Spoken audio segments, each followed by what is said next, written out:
Today's episode of the Get Your Comic On podcast may contain mild spoilers for the movies, shows, comic books, and games that we're discussing. And, if you're lucky, there might be some PG-13 language. So without further ado, let's get on with the show.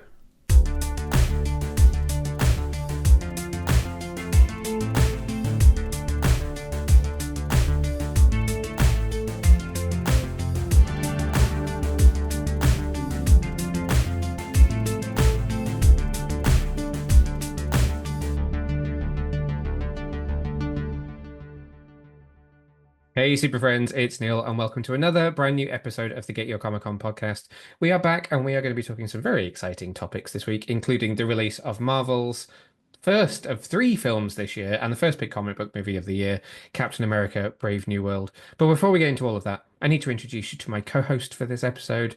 He's back. You may have seen him in the very first episode of this brand new season. It's Aaron. How are you doing? Hello, I'm good, thank you. It's been a stressful week, but I'm happy to be talking about stuff like Marvel. I'm really confused as to where we are this week because Yeah. I was at work at the beginning of the week, then I had a couple of days off, and then I was back to work today. So yesterday felt like Sunday, today sort of feels like Monday, but I also keep thinking it's Wednesday, and I'm pretty sure it's actually Thursday. Yeah, I know exactly what you mean. But for me, it's been relentless with work and just everything going on that I keep thinking we're like a day forward. Oh no, happy So I Friday. keep thinking I'd love if it was Friday or Saturday, but it's not. We've still got a day to go. But that being said, we are here a little bit later than we would normally have been this week to talk to you about some really fun stuff. We're going to be talking about some relatively big news stories that have been happening recently in the world of pop culture, a couple of TV related stories, and then something movie related, which is very close to my heart. We are going to be reviewing Captain America: Brave New World, which is currently in cinemas across the world. I should have said globe. That was the word world too many times. We're going to catch you up on a little bit of what comic books we are reading at the moment. So I've got a book that I really want to talk about, and Aaron's going to talk about some of the stuff that he's reading. Really exciting. We have competition, so I have some fun prizes to give away to those of you watching and listening at home, which is in partnership with some friends of ours at the Geek Garage. I will tell you all about them later on.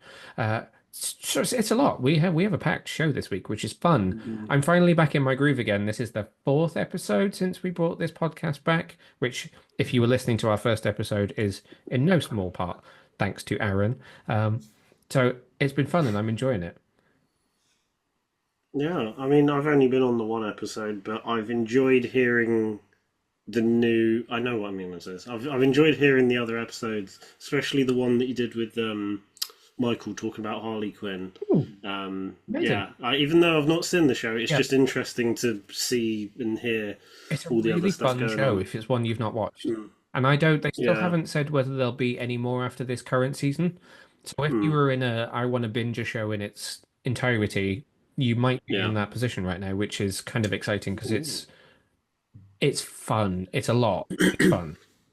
I've seen enough clips from the show to know that it like really doesn't take itself that seriously No. at all. No. And I just, especially when it's a comic book property, I love it when it can go a little bit like Deadpool, where it's like it can go for that without going too far, and it knows just where to ride that line a little Exactly bit. that. And that's the vibe I'm getting Yep. from the clips, and it does make me want. I think when it was initially released, I was like, not sure. But the more I've seen, and obviously with you two praising it, I was like, okay, I really need to, really need to get on this. It's that classic thing with the character, though, where some people feel like she's really oversaturated because she was obviously an invention in 1992, so she's really not that old. And she got so popular so fast that she was kind of everywhere instantly. And then you get the Margot Robbie version, which is obviously super, super popular.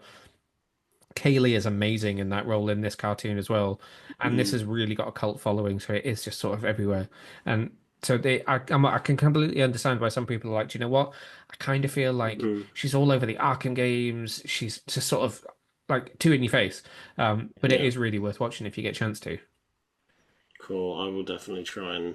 Is it what's it on in the UK? Because I It's a don't bit of a weird actually. one. So it was on Channel 4 on demand. It doesn't Mm, seem to be there right now, and some of it had aired on E4, which is why it was all within like the Channel 4 brand. But it seems like right right. now the only place you can get it is if you buy it digitally. Um, Oh, yes, actually, okay. you can get it on Blu-ray and DVD as well. Sorry, I should say. Um, Okay. so you can either get it physically or you can watch it digitally. It doesn't seem to be sort of streaming anywhere at the moment.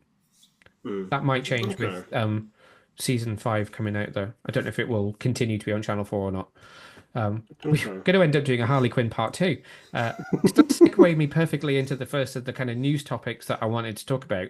And this is sort of the first time we're doing a news story in this new version of this podcast. So if you've been listening to us for a long time, you would know I'd normally play that really cheesy little news jingle, and then we'd go to like the news desk and I'd tell you about the stories. Um, but that was one of the things that I was really struggling with because I had nobody to bounce off in doing it. Uh, so now we're going to do it slightly more conversationally. And Aaron and I earlier on today were talking about what we were going to put in this part of the podcast, and had Mm. kind of come up with a couple of news stories. And then suddenly a thing came bounding back into my brain that was like, "Oh my God, how have I not talked about this out loud to anyone yet?" Um, but then I also remembered that actually this is something you haven't watched, right? Yep. So I'm now going to go like completely fanboy mad, and you're going to be like, "Well." And that is the news that Buffy is back. Maybe, possibly, Mm. hopefully, fingers crossed. So if you weren't aware of this news, a couple of weeks ago, Deadline reported that Hulu is working on a kind of continuation of Buffy the Vampire Slayer, which would bring Sarah Michelle Gellar back and would be sort of masterminded, executive produced, and would have a pilot episode directed by Chloe Zhao, who you would know from Marvel's The Eternals and Oscar winner for a film that I can't remember. No, Thank Nomadland. you very Nomadland. much. Um, and so that news broke on Deadline. We all went completely nuts for it, and like all of us that grew up with Buffy the Vampire Slayer were like, "Oh my God, it's back finally!" Which is not at all ironic that I'm in the middle of a rewatch at the moment.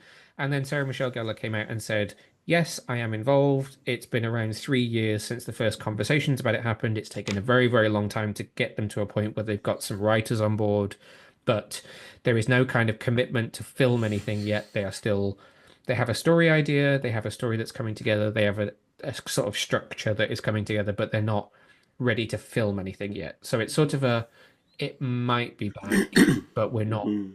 it's not definitely happening just yet. So I wanted to touch on it because it's very, very, very, very, very, very, very exciting. Uh, but also, okay, what is your awareness of the pop culture phenomenon that is Buffy the Vampire Slayer? It's I Other than know the having to watch base. Paul and I going completely like fanboy crazy talking about it at dinner the other day. I know the basic premise. I know the fact that it's based off of a film that came out in like the early to mid '90s. Yes. That Which was the very shows then, unsuccessful. yeah. I know a few bits here and there. I know some of the episodes as well because obviously because it is constantly regarded as like one of the best shows Yes. out there. I know like the fact that there is an episode where they're not allowed to talk. I know there's a musical episode. I know a few bits like that. I know obviously there's a few spin-offs. Yeah, I know a fair bit, and I know obviously some of the cast and the writers. But outside of that, it's one of those shows, and I think this is something I even said the other week when we met up. Is that it's one of those shows similar to the X Files, where like Yep. I've been wanting to watch it for years. I've just never found the right time or the right reason to start it. And I think because this more applies to X Files because there's so much of it. I find it quite daunting to start. Yeah.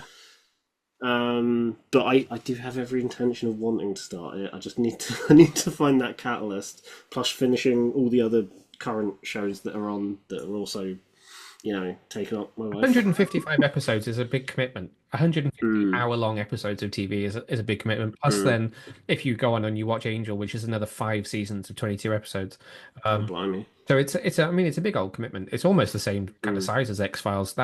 So Buffy ran for 7 seasons. The first season's mm. 13 episodes. X-Files ran for what was it, 9 full seasons in the original run, and then 2 shorter seasons for the reboot later on. Yeah, I was gonna say when I checked Disney Plus, it said like 11 seasons, and I was like, whoa, okay. I'm on season 9 at the moment.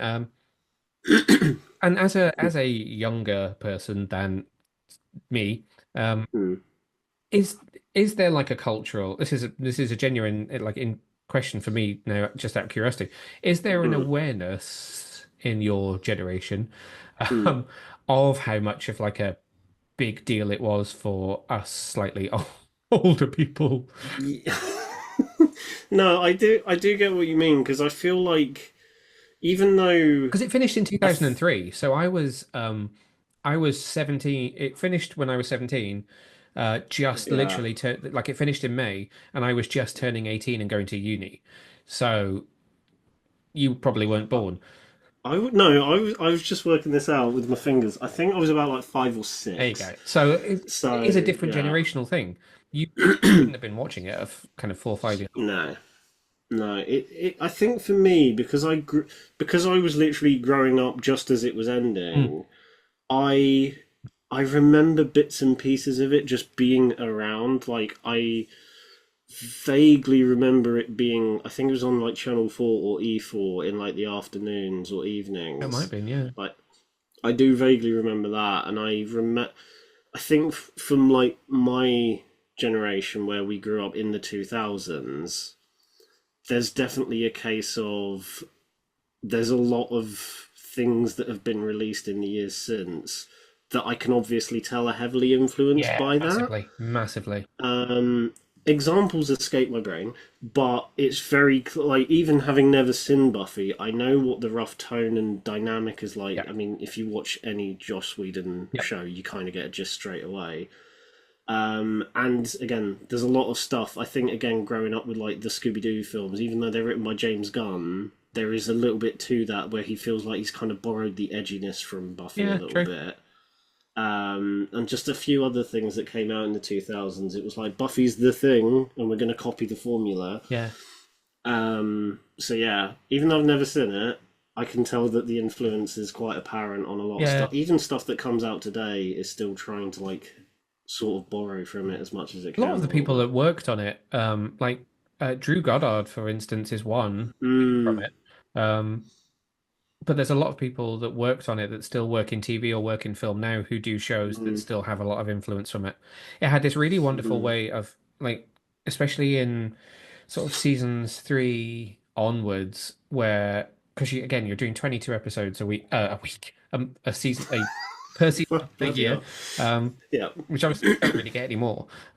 Mm, But they had this wonderful way of early on would mm, be very episode of the week and everything would be a different demon, different thing to conquer. But then yeah. the seeds of something else would be in there. And Mm, then the later you get through the season, the more important that becomes. And then the last 3 or 4 episodes are completely serialized into that yeah. arc that's gone all the way through. It Mm, was, I mean, there's obviously a lot to unpack with Joss Whedon and the things that have happened with him in subsequent years, but yeah. it's very hard to argue with how brilliantly that show came together because of Mm, based on his idea, all of the other writers and actors and everyone that worked on it. Because you can't solely yeah. attribute the success of it to him. Um, Mm. and I'm I, just so f- I, excited f- that we might get some more. I feel like as well, instead of shows that also copied its style, there's also a lot of show. I don't know how to best describe it. There's like every few like years or every decade, there is like a show that becomes a bit of a phenomenon, Template. and then like the next one then comes along, whether that is different style or Yeah. different tone. Yeah, yeah. I feel like there were still ripple effects of that when I was a kid. Like for me, the phenomenon was like Doctor Who, and then Heroes, which I've still not quite got over those obsessions. I'm still heavily obsessed with them. Both, I would And there was actually still, argue that both, I mean, that era of Doctor Who and mm, Heroes, I think both take influence from Buffy as well. yeah, there's a lot of, yeah. Now that you say that, actually, RTD is definitely a Buffy fan. oh yeah, yeah, yeah. There's now that I'm thinking about it, there is a lot of, there's more crossover than I thought. I know when you start thinking about it, it's like, oh, well, Mm, because even so, this might not mean much to you of having not watched Buffy, mm, but to the degree of James Masters, who played Spike in Buffy, was introduced in season Mm. two, and is then a kind of a bit part in seasons three and four, and becomes a major character through five, six, seven, and then went Yeah. over into Angel. Um, Mm. was in an episode or two of Torchwood because RTD is such a Okay. big fan that he wrote a character for him and brought him in, Mm. who was kind of like Captain Jack. Um, was a love interest, I think, of his. I think it's I season two of do I Torchwood. do know which character you mean. I've only seen bits and pieces of Torchwood, but I know exactly which one you mean. Yeah, yeah. Interesting. The Hmm. reason I asked that question actually was just because for me in my Yeah. generation, like it was the thing that. So it depended how you were watching it because if you were completely up to date with America, you were watching it on Sky One. Yeah. Um, if you were slightly behind, then you were watching it on BBC Two, where it was like Thursdays at 6:45, slightly edited, Mm. and then shown later in the week, unedited. Um, Yeah. but it's the thing that everyone was talking about on the school bus like Mm. the morning after the episode. It's like, oh God, did you watch it last night? That was the thing Yeah. that my like everyone was talking about. So it was Mm. a real like a really big deal. And Mm. I actually just found uh, all my VHS box sets. So it's like the original box set show as well. Because what they used Yeah. to do was they used to do these really amazing video sets that were like three VHSs and it was half a season. So you get two Mm. boxes, six VHSs for a whole season. Um, but they did them I in love these that. really nice like slipcase boxes with Mm. really cool artwork, and it was like the precursor to the DVD box set. In fact, season Yeah. six was the first TV show I ever bought on DVD. It was my first box set ever. I think I still Oh, have my DVDs somewhere as well. Um, that it was that just such a description of massive the phenomenon. that description of the VHS actually reminds me of the first season of Doctor Who I got on DVD, the Christopher Eccleston one, where it was like Oh yeah, his DVD one, but it's only got like 3 or 4 episodes on it. His DVD two, DVD three, and they're all in separate individual cases, and you buy them separately, yeah. or you could just buy the box set. Well, I honestly, I could probably fill up an entire podcast talking about it, which is ironic because they haven't even officially put anything to film or committed to filming anything. Um, Mm. but I would very much like to do a deep divey type episode later on about the love of Buffy. I think I might have to invite Paul on for that one. I Um, was just about to say that. that could be his debut on this podcast. But we will be kind of tracking this one very, very closely. So if you are a Buffy fan Mm. out there, if you're not quite fully up to date on the news, I might be about to sneeze. The news is up on the website at www.getyourcomiccon.co.uk, and I did a little essay thing the next morning because I had quite a sleepless night just out of sheer Mm. excitement because it means that much um, about whether the world is kind of ready for it yet and what it might look like and what it would mean to me to have it back, Mm. particularly where I'm at in my life and my kind of connection to what it was and what it was to me as a teenager. So we Yeah. will be following all of that very, very, very, very, very, very closely as it kind of happens. And if the Hulu gods, Disney Plus gods out there would like me to speak to anyone who is in it, Sarah Michelle Gellar or otherwise, then Please please, please. let it happen. I got this close to talking to her for Dexter, so and I got to say hi to her for Wolfpack at Paramount Plus. So like we're like we're orbiting each other's like sphere. Um, Yeah. yeah. But that leads me on to another TV related piece of news that I thought was worth talking about. This one kind of actually because we were recording so late in the week, this one sort of happened last night and is a bit fresh in everyone's minds. But Mm. for us here in the UK, Sky dropped the character posters for season two of The Last of Us and confirmed that it will be returning. I think they said it's 7 episodes this year. From Yeah. Yes. Yeah. April the 14th, 2025 will be when The Mm. Last of Us is back on Sky. So we got three new character posters, one of Joel, one of Ellie, and one of Mm. Abby. Yes. Abby. Yes. Yeah. So right, this is where I have to admit I still haven't finished the first game. I am aware of the major spoiler from the second one before anybody worries that I don't know what's coming. But I'm like, oh, who is this Abby person? Hmm. Mm. What does what's her impact on the story? I I have to be brutally honest as well. I'm in a similar boat to you. I've not completed the first game, and I actually don't know the spoiler. I've somehow gone all this time not knowing the major spoiler from the end of the second game. Oh God. Don't know what happened. Yeah, no one. I think because I've still not completed the first game and I've not even tackled the second one. I think I've deliberately like somehow avoided it at every opportunity. So I have no idea. I obviously am aware there's a character called Abby, but that's about it. Oh, amazing. I'm glad I didn't say any more. Otherwise, this could be so awkward. I've also just realised April's going to be stacked for Yes. TV because you'll have this, Yep. Daredevil will still be going And on, and Andor. you'll have Andor. Mhm. Yeah, Yep, it's going to be yeah, interesting because we haven't factored in a lot of TV to our schedule for this podcast, but that could it could get pretty serious, and I definitely can't cover all of it. Um, so I've requested to see Daredevil, which I probably yeah, won't because they're normally locked down really, really tight. yeah, So if there is anybody on the team who is looking to cover either Andor, or actually, I would imagine James might fancy Andor because it's Star Wars, or yeah. Last of Us, then excited for season two?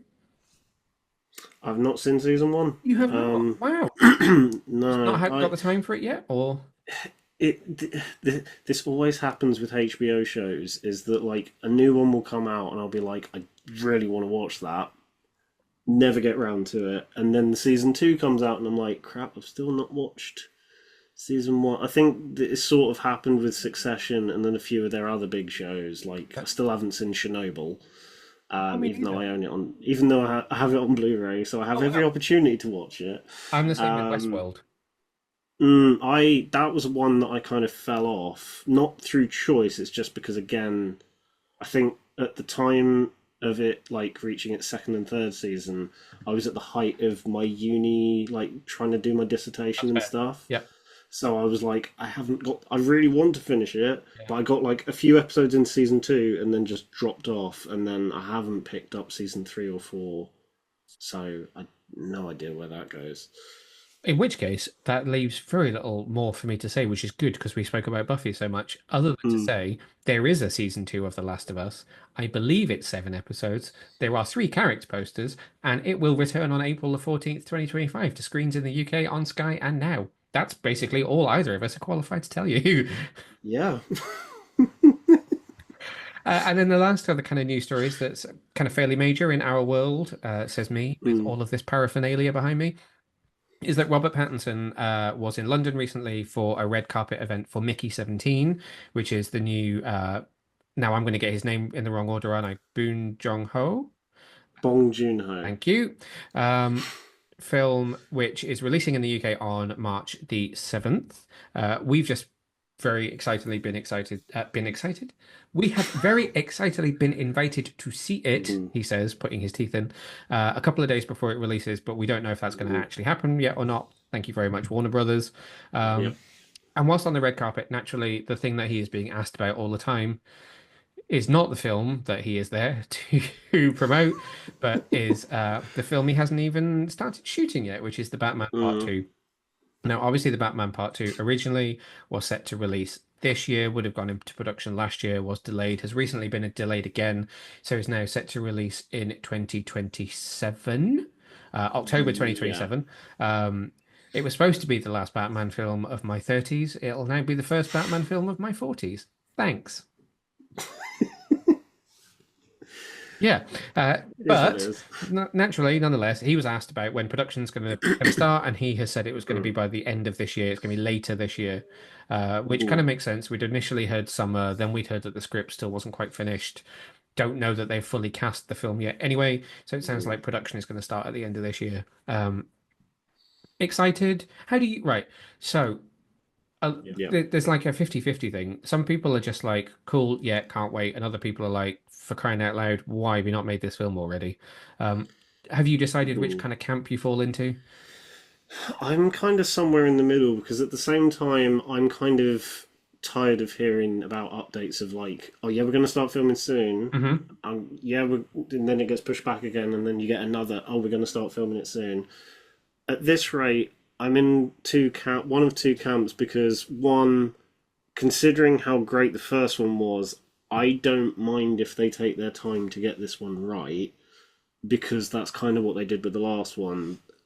But at the same time, I would rather them sort their stuff out, set something in stone, and then start filming. Yep. Then I would look forward to hearing stuff. I'm just kind of tired of hearing, yeah, it's going to be filming soon. Yeah. It's not ready yet. I'm just like, right, don't tell us that. Just tell us when you've started Yeah. and then I'll be and then I'll be hyped. At the moment though, I'm just like distantly in the distance, just going like, cool, yeah, just tell us when you, yeah, You let me know cool, when you're just get ready. on with it. Yeah, Yeah, just get on with it. yeah. I know exactly what you mean. I kind of hope Mm, that the closer we get to summer, the more Superman will ramp yeah, up so much that we'll kind of sort of forget a bit about it because we'll all be so wrapped up in mm, Superman-ness. Would have yeah, been great if the Supergirl production had been a bit more. This sounds really unfair of me to say. If it had been a bit more mm, open, or if there'd been more to see, then yeah, perhaps that also would have drowned out some of the noise about Batman. Because obviously, when Superman got to the point that there was so mm, much outdoor filming, and it's like, oh my God, there he is in the yeah, costume. There are other characters. There's all this stuff going on. People kind of yeah, forget about the other stuff because they're being so bombarded by what is currently happening.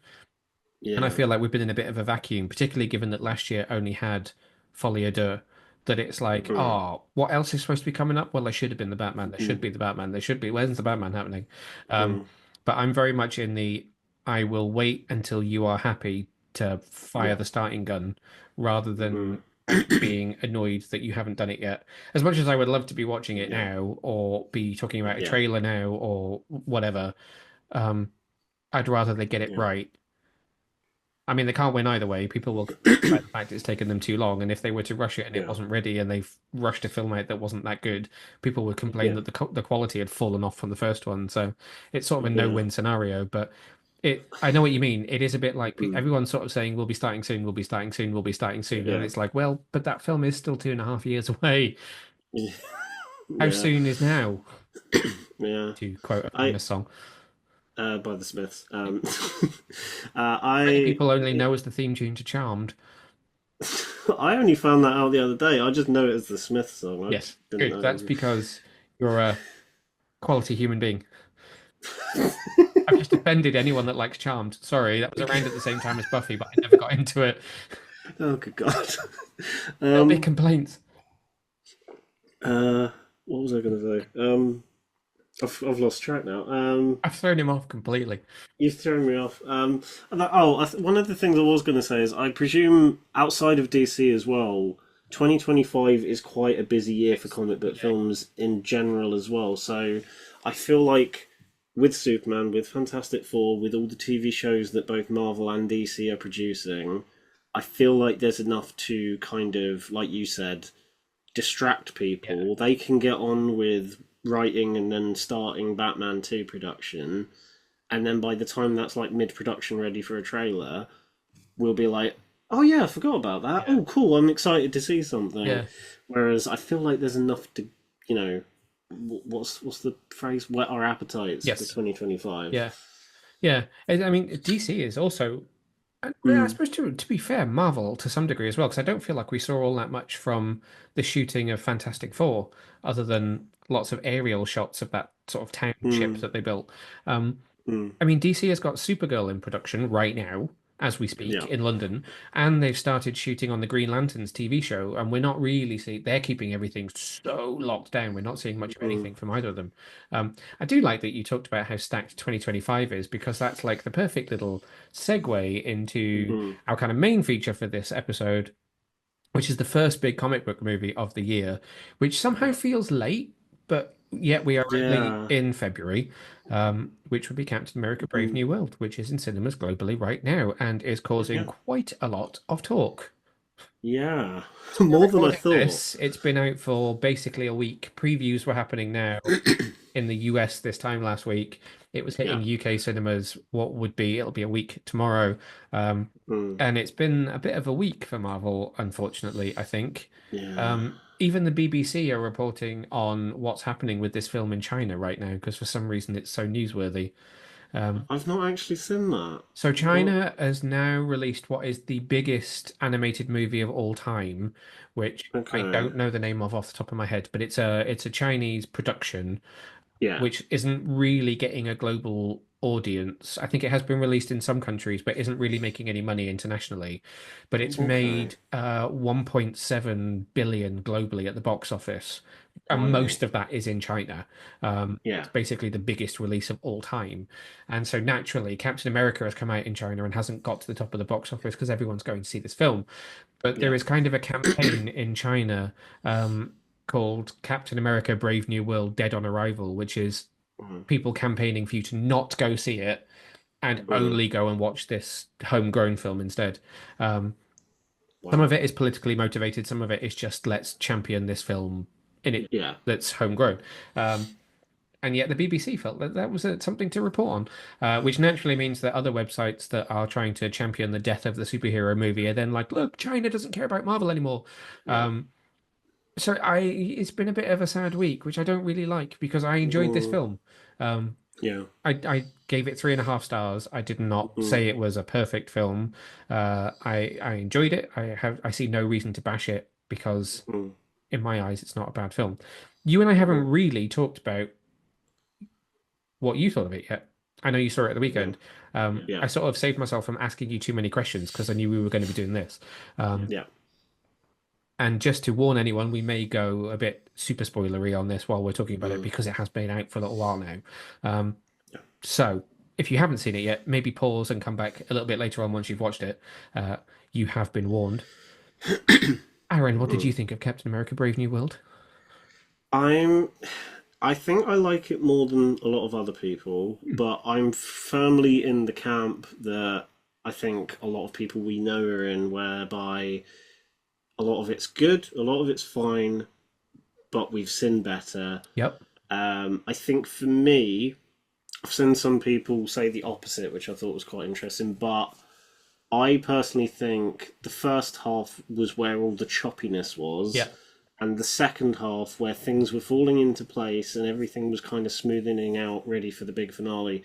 That, but pretty much from I can't remember exactly, but there was a certain point where that point till the end, I was like, okay, now I'm on board, now I'm loving it. All the pieces have been established, and it doesn't need to do any more of that convoluted setup.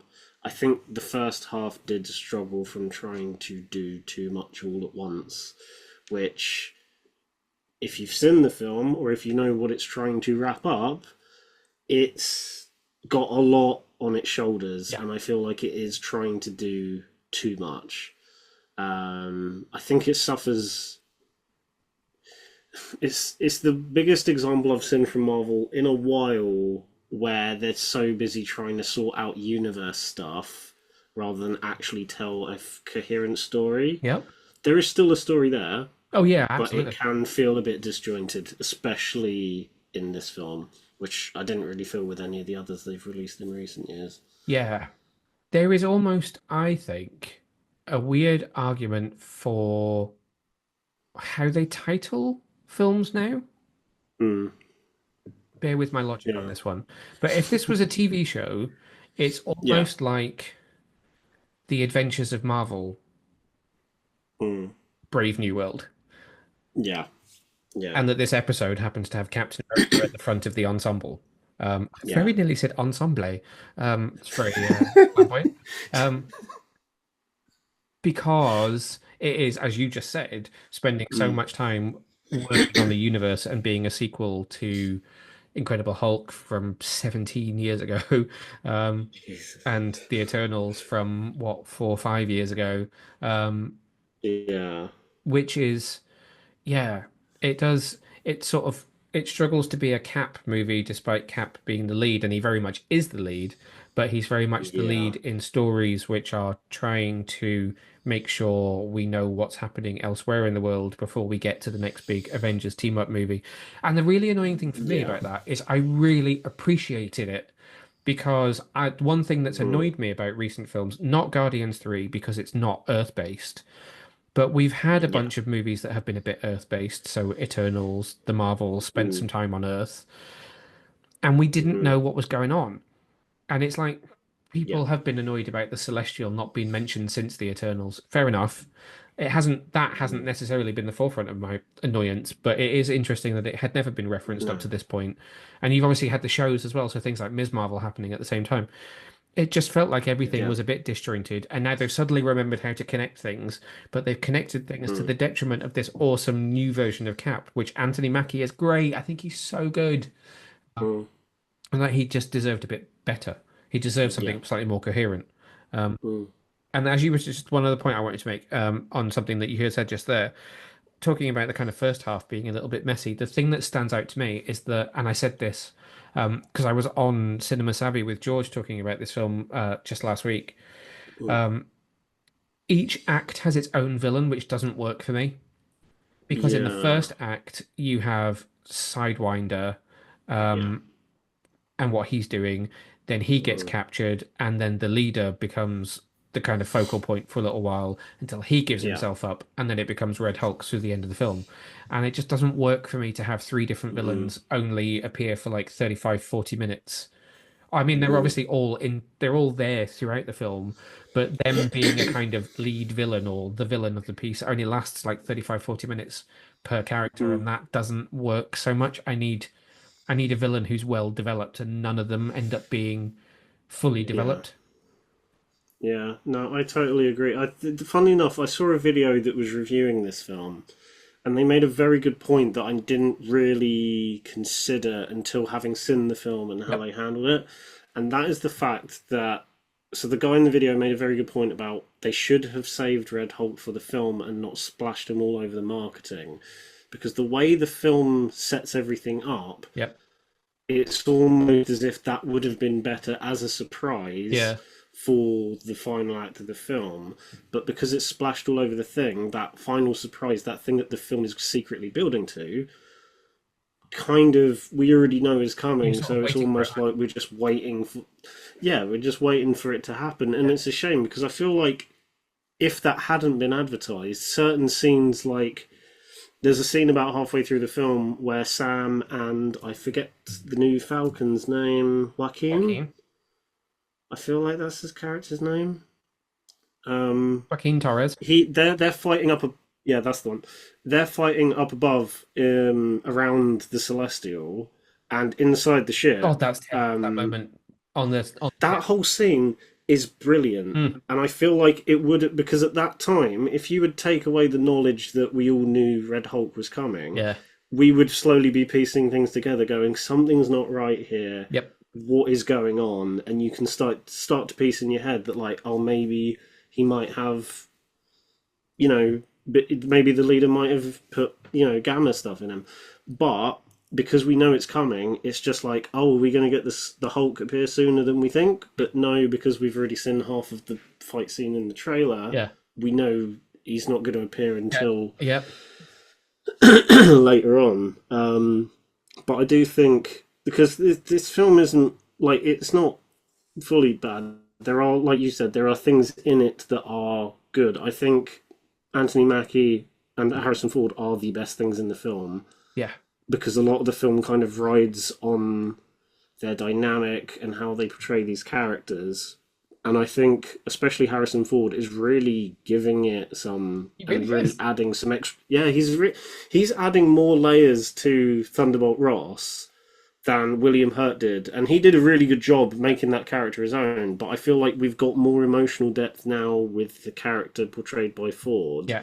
than we've had throughout the entire 16, 17 years that William Hurt played him, which isn't to do with his performance, it's more to do with how he was portrayed and written and utilized amongst all the films because he was just kind of there as He had so many a side gaps. It character. was like, oh, Yeah. he's here in Incredible Hulk and he's Mm, Hulkbuster, and then he mm, disappears for a while, and then he shows back up in Civil War, and he's now yeah. a bit more political and dealing with the Sokovia Accords, and then all of a sudden he's now being made president. So it does. Yeah. Yeah, if they had built him up so much more, then there would have Mm, been more to it. But you're right. I do think Harrison Ford gets a lot more meaty material. mm, And it's great to see him having fun in a comic book movie because sometimes you bring in an actor of that yeah. level and they're just um, phoning it in, which he's really not. Yeah. Yeah. No, I I totally nearly agree. went to it. I nearly made a, drew a parallel there.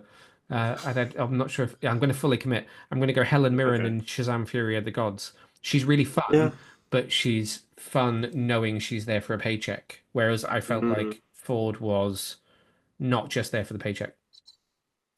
Yeah, no, I totally agree. Actually, on that topic, whilst Harrison Ford is well utilized, I feel like they've criminally kind of shafted Giancarlo Esposito Yes. as Sidewinder because I know what Breaking Bad's my favorite show of The all whole time. world I know knows what what he's capable of. yeah, he is a great actor, Mm, and he just shows up for like three scenes, mm. and that's kind of it. And I was like, is that really all that? To be honest, when the film started, I kind of forgot his character was in it. I thought the main thing was the leader and Red Hulk, and then when he shows up in like the first major scene of the film, I'm like, oh yeah, he's in the film Yep. too. This film's just under 2 hours. How are they going to address him as well as everything else? And then the film kind of confirmed my unfortunate suspicions, which is that out to deal with the other two villains, he's the one that kind of gets pushed to the side Yeah. so they can get to the leader and all the Red Hulk stuff. Yeah. And that's a shame because from the comics, I don't know much about Sidewinder. I would like the films to delve a bit further into him because I feel like there's potential there, but he's just there to cause a problem for Cap, and that's kind of And it. that supposedly is part of the problem with the reshoots, because obviously he wasn't in the Mm, original production. He was an addition in reshoots when yeah, they took out the original group of the Serpent Society yeah, because they had put them in, and I can't admit to having seen every set photo, but I have seen some. Um, mm, they were more like their comic book counterparts, which is a little bit more campy and colorful and yeah, costumed. mm, And I think at some point they've obviously decided to tweak this film to be more in the vein of Winter Soldier. And yeah. that's when they took out, is it Henry Rollins or Seth Rollins? Which one of the Rollins was it? The one that's a wrestler, not the one who's a punk star. Um, Oh God. who was originally in it, and replaced their character with Sidewinder and retool the Serpent Society from being more of the kind of costumed, campy villains to more of Yeah, a like elite task force, which is a bit more generic and less yeah. exciting to watch. And in that, he just ends up being a bit of a wasted character. Um, Mm, I wanted to just mention, just because you mentioned Joaquin Torres, I really enjoy yeah. the dynamic between Sam and Joaquin, Mm, because that's growing it's on the me. first time we've really had a kind of Adam West, Burt Ward, Batman and Robin 1960s Yeah. fun hero sidekick dynamic in the MCU. Mm, You mm, get a little bit of it with Iron Man and Spider-Man once you get Tom Holland and Robert Downey Jr. on screen together, but yeah. never have we really seen two people crime fighting together having a fun relationship, which is Mm-hmm, so like traditionally comic book. It's fun to have that treated that way on mm-hmm. screen. I do feel like because again another thing that this film is trying to wrap up on top of Eternals and Incredible Hulk is stuff from Falcon and the Winter Yes, Soldier. that too. Yeah, Um, which again is it's almost like oh you think it's finished and then it will just try and wrap up another thing and it's like stop just tell a story. I forgot that he was a character from Falcon and the Winter yeah, Soldier. It was only like going into this film that I'm like oh yeah there's the new Falcon as well. yeah. I think because he didn't get much to do in that series, that's why I kind of forgot about him. But I do think this film does a good job of justifying his position, and again, like you said, establishing that banter between the two of them. Yeah. It kind of it warmed up to me the more as the film went on because at the beginning I'm like I'm not sure about this. It does feel like he's trying to like it feels like he's trying to force himself into a position he's not already in. But then by the end of the film, I was like, okay, I'm kind of won over now, and I'm kind of on board. I want to see more of it so they can develop it more in Yeah, the future. definitely. I feel like they're only just scratching the surface in this film. But yeah, I'm fully on board with it now. I'm still not sure what to make of. I can't remember her name, but she is the woman who works for Thunderbolt Ross. Ruth, That that's you, Sarah, yeah, played by Shira Has, yeah, former the widow. one that, yeah, the one that you find out was in the Red Rooms. Yeah. And I'm not sure what to make of her character because she's just sort of there, but Again, completely yeah, retooled in the reshoots, supposedly, mm, which is not to get into a hugely political conversation, but there were issues with her character being included in the film because she is Israeli, and then Yeah. that caused a lot of conversation. And originally, supposedly, in the original cut of the film, she was a mutant as she is in the comics with powers and Yeah. costumed, and Mm, that just got in order to kind of take away some of what her character was to tone that down. mm, Um, you mentioning Falcon and Winter Soldier reminded me, of yeah. course, that that is where Isaiah Bradley comes from, Carl Lumley's Mm, character, who, Carl, amazing, amazing actor who I love from his time mm, on Alias and voicing Martian Manhunter in Justice League cartoons over at DC. Um, yeah. Amazing central kind of heart in this film as well with his plot line. But does that Yeah. mean anything to people who've not watched Falcon and the Winter Soldier who don't know him? Because suddenly he shows up Mm, and it's like, oh, it's the other Captain America, and you're like, if you don't know Falcon and the Winter Soldier, you'd be like, the other Captain America. yeah. There's another Captain America. He was in prison. When? What? Mm. When did this happen? It does feel like the film is. This is the problem. It's so busy trying to wrap up loose ends from other stuff that.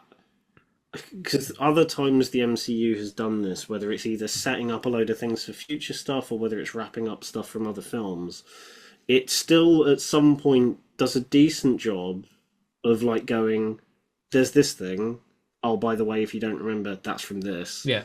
Whereas with this film, it's like plot threads. Here's all the plot threads from Incredible Hulk. Here's all the plot threads from Eternals, and here's all the plot threads from Falcon and the Winter Soldier. And it just kind of goes, they're there, and now we're going to wrap them up.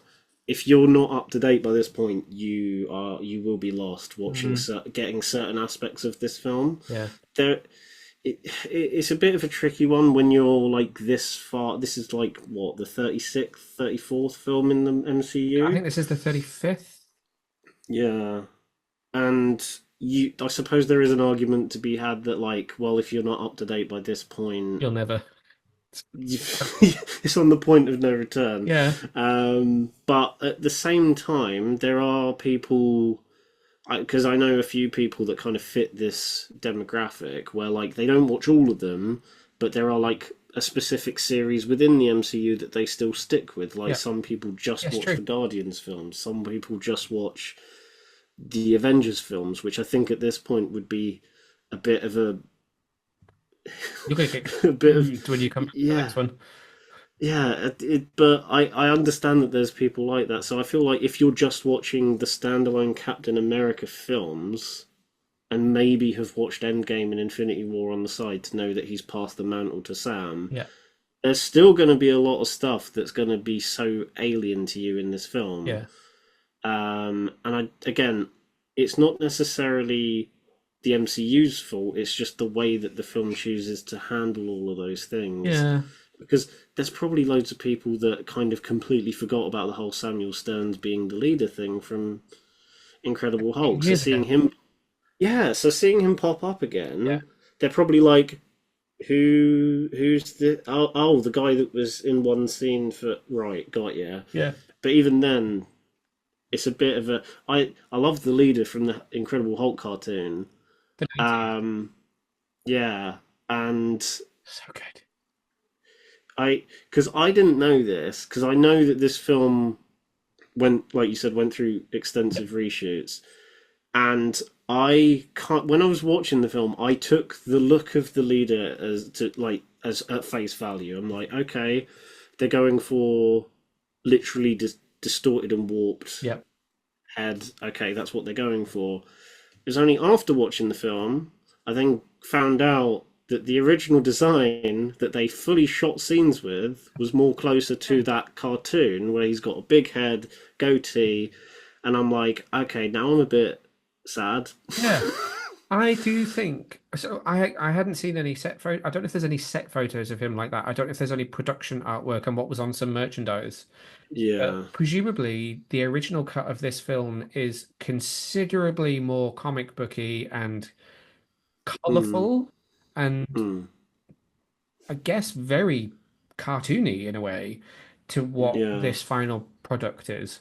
And I'm interested to know what that film looked like.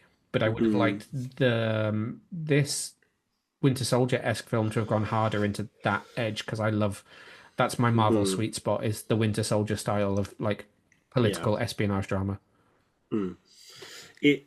it's a weird one because I feel like I feel like the MCU at this point, there are specific branches that fit specific styles better than others. Yeah, definitely. For example, Guardians has kind of got this weird hybrid where it can do all this kind of Star Warsy space intergalactic stuff, but have like a human element Yep. to it. Doctor Strange, which is where all the weird and wacky stuff happens, um, and because even the first Captain America film kind of had a fairly grounded approach Good. to Yeah. it.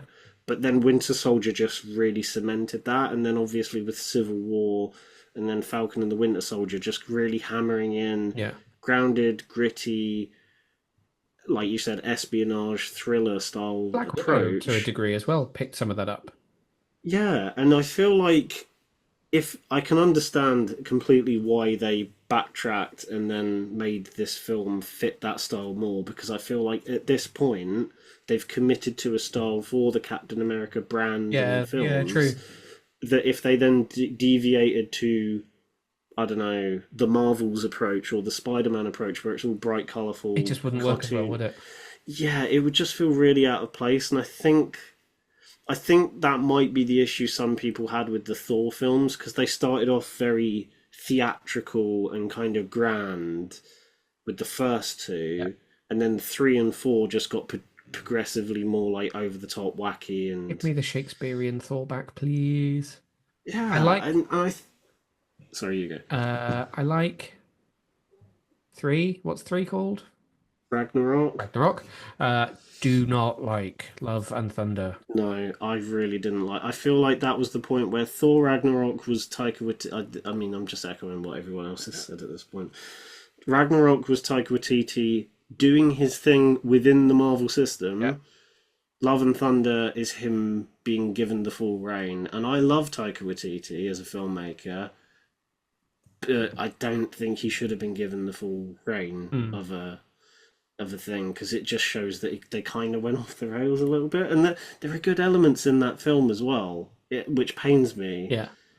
but they're kind of just drowned under. Just layers and layers of whiteitiness. Yeah, pretty much. Scientific term for it. Yeah.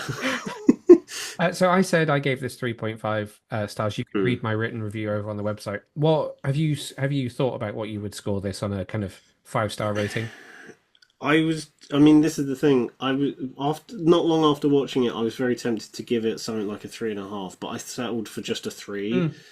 Mm. Because there's more stuff in it that I liked than I didn't. Yes, definitely But more that I like.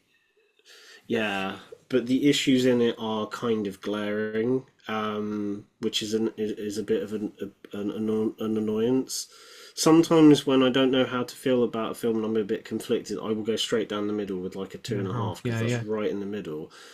But I feel like it's worth three because, like I said, and I think we both kind of agree at this point, it does more right than it does yeah, wrong.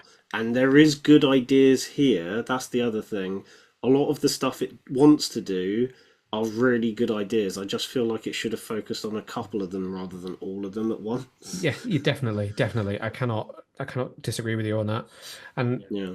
there is another point that I kind of want to make, but kind of feel like once this point is made, it kind of becomes a talking point that could be an entire podcast. So I wonder whether it's something that we Cool. have a Yeah. conversation about separately another day.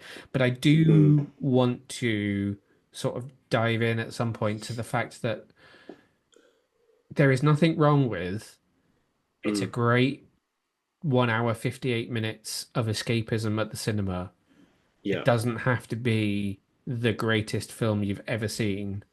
And Yeah. just because it's not the greatest film you've ever seen does not mean that it's way down here, like the worst Mm, film ever made. yeah. And I know this is kind of a social media thing, but we do very much live in a world of extremes right now, and it does Yeah. seem to be that because it's not gonna win Best Picture, it is Mm, therefore like the worst thing, and it's mm, offensive. Uh, mm. Sometimes you just want a good 1 hour, 58 minutes at the cinema, and that's very much what this Yeah. film is to me. Yeah, yeah, no, I totally agree. And I feel like at this point now, kind of going off of what we've already said, there's now kind of something to cater for everyone in the MCU. Yep. If you want a switch your brain off like fun film, you've got this. You've got the Marvels. You've got Thor Ragnarok. I guess even Deadpool and Wolverine would come into Yeah. that category, Yeah. even though it does have character emotional elements to kind of make it like elevate it a bit further than that. Yep. But even then, you've got that. You've got the grittier stuff like Captain America or even the first Iron Man, I guess you could say. Um, and yeah, I feel like there's now a point where there is something in the MCU for everybody. I'm someone that will just lap up any and all aspects of it, depending on how good the final product is. But I feel like if you don't like one aspect, there's bound to be something that you like Yeah. in that. There's 35 bloody films. There's something for everyone in there somewhere. Yeah, I mean the fact I made a, not to plug my channel, but I made a video right at the start of this year talking about an aspect of the MCU, especially in the current phases, that no one really talks about. And putting quality aside, no one talks about the variety of genres that we Yes, get or the definitely. variety It of is something no one talks styles. about. Yeah, and again, if you this is something that people kind of hounded me at in the comments because I kept saying if you push quality aside, I more meant that in a sense that like whether you love it or hate it, There's still a forget variety. that. Yeah. You've got so much variety now. Yeah. Multiverse of Madness and Werewolf by Night, that caters to your horror. Um, Eternals is kind of this sprawling sci-fi epic. Yeah. Deadpool and Wolverine's technically a road trip film, I guess. There's something for everyone now, Yeah. and that's not just in the types of films, but that's literally in how they're constructed as well. And I think more people need to take that That's on an argument board. that I often have with people about DC's last few years of films. In Yeah. that, yeah, you can argue about the quality of them, but what Mm. you can't argue with is the fact that they've experimented. You know, Mm. Birds of Prey and the Fantabulous Emancipation of One Harley Quinn, very much experimentation in the style of storytelling. You know, Yeah. Black Adam was trying to do something a bit more Marvel-like. There's Mm. been a lot of experimentation. Joker, have we ever seen a Mm. comic book movie quite like that before? They even Mm. when they've made films that haven't done so well, Joker followed a musical. Um, Mm. they've at least experimented, and I think you should. I think we've forgotten how to appreciate trying to do something that's not just straight down the middle, basic norm. Yeah. Again, a conversation for another day. Oh yeah. Um, if you want to read more about this film or my review and other thoughts on it, then yeah, please go check out all our coverage over on the website. Um, Comic books. Uh, I Mm. realize we've been talking for quite a long time, so we probably don't have a huge amount of time left. But obviously, this podcast and this website is called Get Your Comic On, and we've not talked about comic books on this podcast since the first episode 2 months ago. So I was like, I have to. Aaron's on. Aaron reviews comic books for us on the website. We have to at least try and find some kind of comic book conversation in there, which Mm. I badged very broadly as what are we reading right now? Um, so I wanted to talk about Power Rangers Prime, Yeah. which just literally just this week dropped its fourth issue. Um, and finally, if you are reading this, we get to see the Power Rangers, the new team of Power Rangers, suit up for the first time, and it is sublime. It is so good. This is written by Melissa Flores, and illustrated by Michael Yig, and it is. I don't know if I've talked to you about this before. I think I might have mentioned it in that last episode. This is the Mm. first time they've done an entirely original ongoing series of comics. So Okay. it is a slightly different version of continuity, but it still has some characters from Power Rangers TV series and stuff. Yeah. But it's not doing Mighty Morphin as a comic book. It's not doing any of those. It's completely original. Mm. Um, and they've been so slow burn with it that this is the first time we've seen them suit up. One Ranger suited up in the very, very last page of issue 3. Yeah. And that's the first time we've seen anyone in costume. So you can imagine picking up a Power Rangers book and being made to wait 3 months to see someone in costume, and then 4 months to see an entire team like suited up and ready Yeah. for action. But it's just so well written, and they're just allowing it to be its own thing, and it's awesome. It is like one of my favorite things right now. If you're not reading it and you're a Power Rangers fan, you really, really, really should pick it up because it is Mm. so good. It's so good. Um, what are you reading right now? I'm reading a lot. There's an awful That is lot my fault. I'm not complaining. I love having to read this much.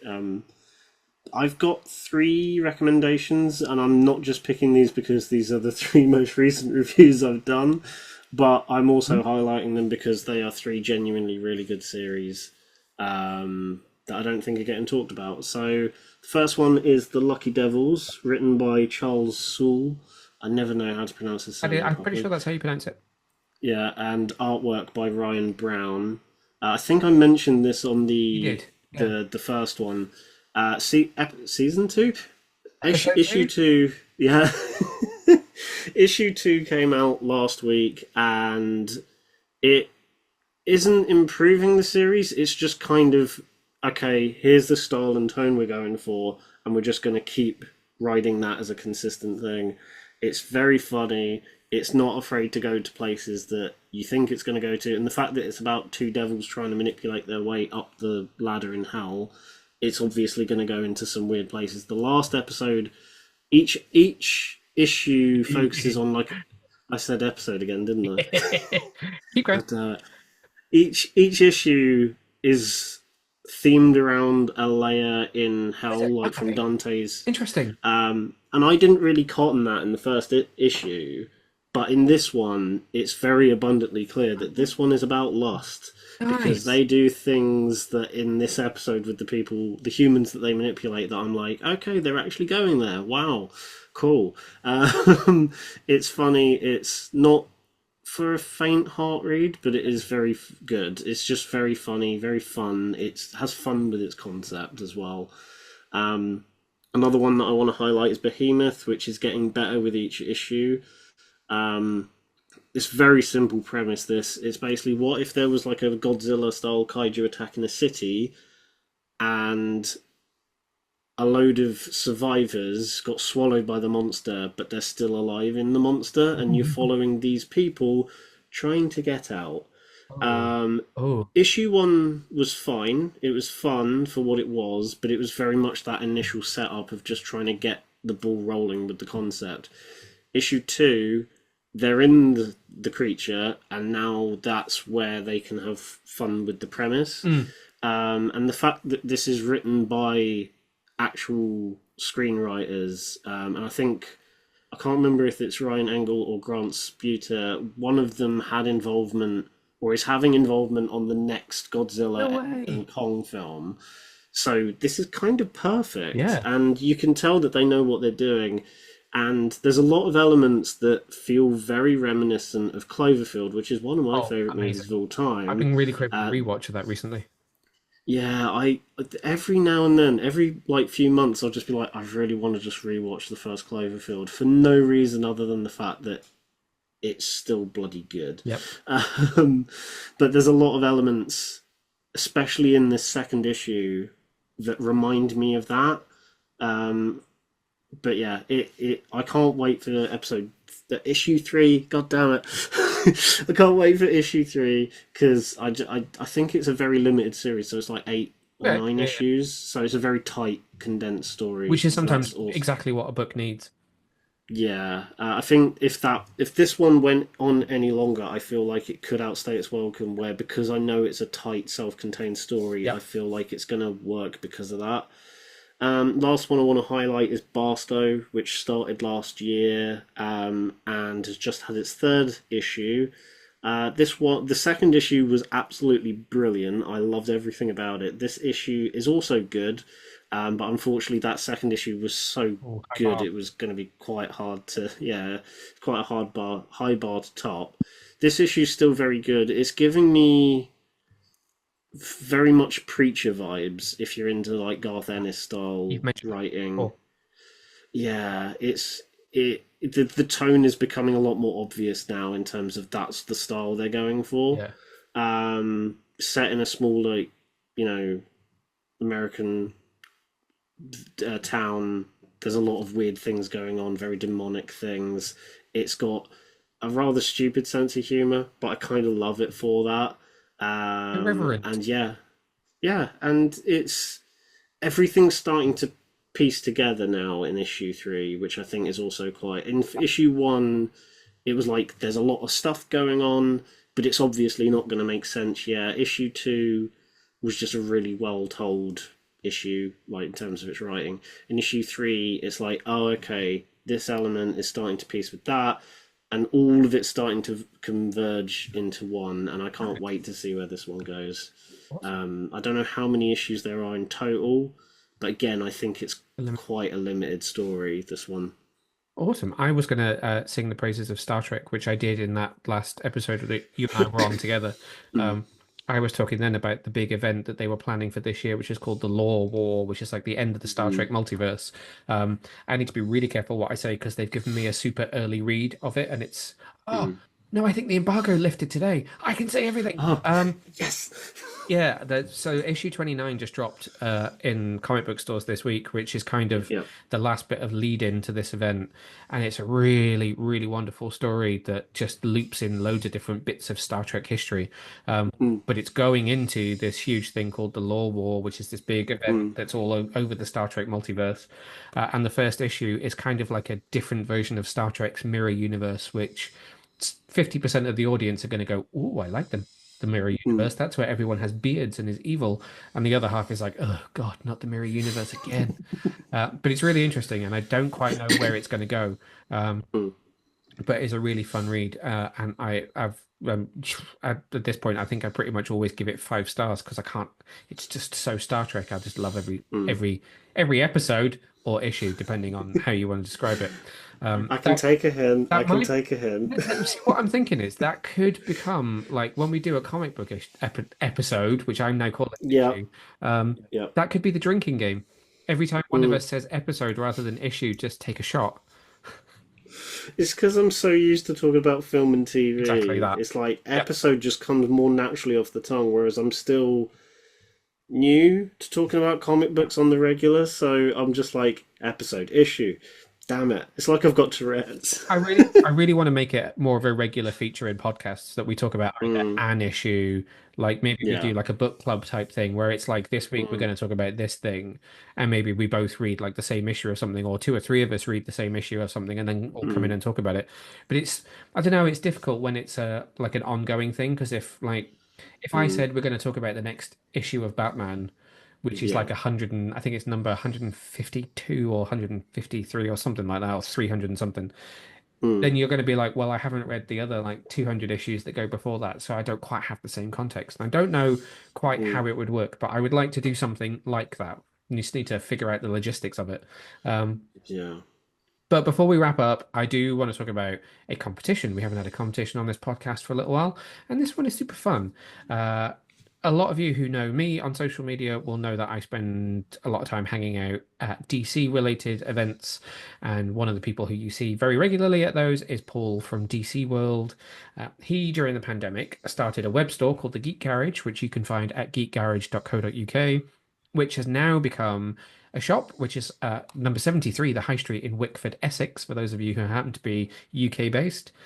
And it's grown massively, which has been a really cool thing to see. It's gone from this thing that he started as a kind of a can I do it during the pandemic to now actually Mm. being his full-time job.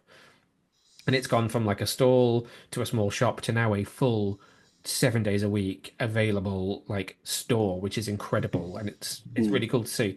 So he reached out to me and he was like, "Hey, let's do a thing, let's team up." So we are teaming up with the Geek Garage to give away some swag this week. I have two little gift boxes to give away, which includes I'm just looking at them on screen here, and so I can be jealous because there's a couple of prizes in here I'd really like. Um, Mm. there is a Lego Speeder from Star Wars, which has got it's got some droids in there. We've got some Bitty Pops from DC, which have got some really cool little super mini Batman characters in. We've got some Pokemon cards. We have some Funko Soda Pops, which people go crazy for. I've got one Batman one. Mm. We've got a Batman. We've got a Harley Quinn. They include these like super limited edition, what they call like chase variants that are like one in a Yeah. thousand that are Mm. really difficult to get hold of. Um, and then there's this really cool new style of Funko that I'd not seen before, which is like a comic book character with it's in like a supersized box that has a panel Mm. behind them. So it's Cassandra Cain's Batgirl, who is one of my favorite characters in DC, swinging off a rooftop, and you've got this really cool comic book Mm. panel. original behind her as the Funko Pop. So two of you could be walking away with some very cool Geek Garage swag. All that you need to do to enter is to go find us on Twitter, follow us at GetYourComicCon1. Underneath the tweet with the links to this episode will be a tweet with the competition hashtag and all the details. And you just need to retweet that, making sure you use that hashtag to enter. UK only just because of postage rules, because otherwise I will be bankrupted. I wish I could give things away to those of you all over the world. But believe me, every time I have tried to, it has gone horribly wrong. But thank you to Paul and the Geek Garage for giving us those prizes. I will share a picture. I will put it on screen so that you can see the fun things I'm talking about that you could walk away with. But go to Twitter, go and enter that competition. I will put the details on the rest of our social media as well so that you got all the details you need to enter. That, I think, because I'm about to lose my voice, is it for this episode. If you want to find us on social media, we are at Get Your Comic On most platforms, at Get Your Comic On 1 on X. I'm supposed to call it X, right? Not Twitter. Do I call it Twitter? What do I call it? I don't know. It's technically X, but I think most people still call it Twitter just because, we're normal. If you are looking to find me on social media, I am on all major platforms at Neil Vag. Aaron, where can people find you? Good question. On most platforms, I am at Arun Azza, but I do also have a YouTube, Aaron at the Movies. I will post more videos. I haven't done one since late January, but I will post more. I'm trying to. So those are the two places you can most likely find me. Please make sure to like and subscribe to this podcast wherever you are listening or watching us. It helps us to find a bigger audience. Also, if you want to leave us a review, then please do. Again, it just helps us get out there and get more people listening and watching to all of the hard work that this wonderful team of people is doing. What is coming up next is a little bit up in the air. We were talking about this before we started recording. We might be talking about Mickey 17, which is in UK cinemas on March the 7th. We might be talking about 20 years of the 2005 Keanu Reeves Constantine movie because it is celebrating its birthday, and that makes me feel so old. There's a lot of fun things going on. The good news is that I finally kind of got off my arse and kind of have a bit of a plan through the rest of this year, which I have never had a plan that far ahead. How much of it will actually work, I do not know. But we're having fun recording as we go anyway. So that's that. I'm going to stop talking. That is all from me. Please do stay safe, stay well, and we will see you next time. Thank you again, Aaron. Bye. Thank you. Thanks for watching, Super Friends. If you enjoyed this video, then make sure to hit the subscribe button just down below and hit the bell so that you can get notified whenever we release brand new videos. In fact, there's 2 more waiting for you to watch right here below. So what are you waiting for? Why not click play?